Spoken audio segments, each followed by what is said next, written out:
18 for Chicago Hope. Coming to New Mexico with the seniors is probably the best thing I could have done with my spring break this year. Our senior class is amazing. This trip is one of a kind and I wouldn't rather be anywhere else. I'd rather be here than on spring break, just sitting at home playing video games. I probably would have been home over the spring break doing nothing. I was impressed with all of our teamwork and how quick we built the house. We all work together to change this family life and, you know, bring joy to them. Just the idea of having a house built in 3 days is like, you know, just not something you hear of. So we got our house built. We did that in like 2 days. It's pretty amazing. It felt good while we were doing it. It didn't actually feel like work. It felt like you were helping somebody. You're helping others instead of being selfish. And I get a lot of stuff that I want that I don't really need. It really made me think about my own life and how I take so many things for granted. I, along with everybody, we just complain because we don't have stuff that we want, but these people don't have stuff that they need. But then I come over here and like I see a bunch of houses that are like really messed up, not even finished. That's something that really kind of stood out to me. How fortunate we are to have at least a roof over our heads. Leave all your trouble, leave all your sorrow, sit down in your burden, come on and follow. Come on, happy laden, don't wait for tomorrow.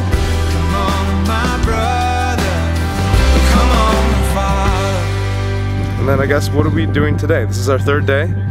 Yeah, today we're putting the furniture together and we're kind of stalling the mom, but in a good way because we're being productive and we're stalling her. We're buying her groceries, and when she comes back, it's going to be like a bigger surprise. So I hope she likes it. I'm pretty sure she will though. Well, when we first got there, the first day of building, the family kind of got there and they were a little bit like apprehensive and kind of scared to talk to us because they didn't really know who spoke Spanish and who didn't.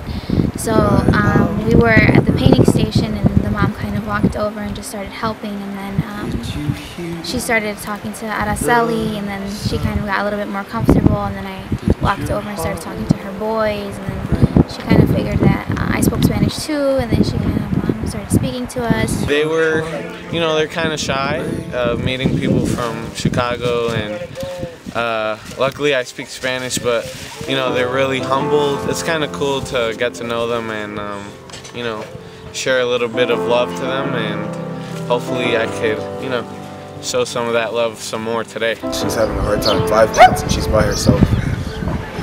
It's tough.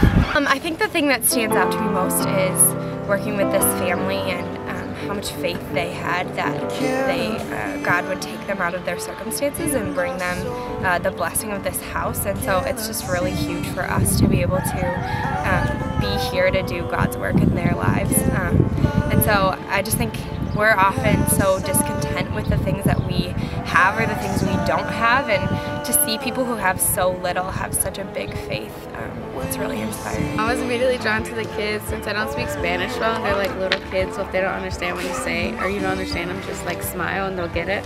I connected with this one little kid, Sergio. I talked to like the third oldest. His name was Will Santiago. He's a funny kid. I like him a lot. He called Teron ugly. He said he looked like a fish. His older brother Michael, who I think was 10, he was very serious and he didn't really want to open up to everyone because he was still hurt by his father being gone. What I have, some of these kids may I ever see or have, and it's just something that I take for granted for being here. So I'm gonna appreciate everything I have. I'm a spoiled person too. I should be. She kind of looked at her and said, I hope you have better luck than I did.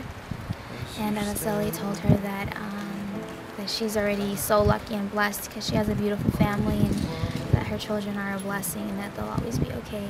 He has materialistic, you know, stuff. It comes and goes, but her beautiful children, they're like amazing. So that's why I told her that. We don't just read about the Bible, we do the Bible. So I think this is really, you know, giving me an view on life. No, I'm definitely coming back. Just gotta save up money, but for sure I'm gonna do this again. I would definitely come back.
heart break? Does your heart break? Does your heart break?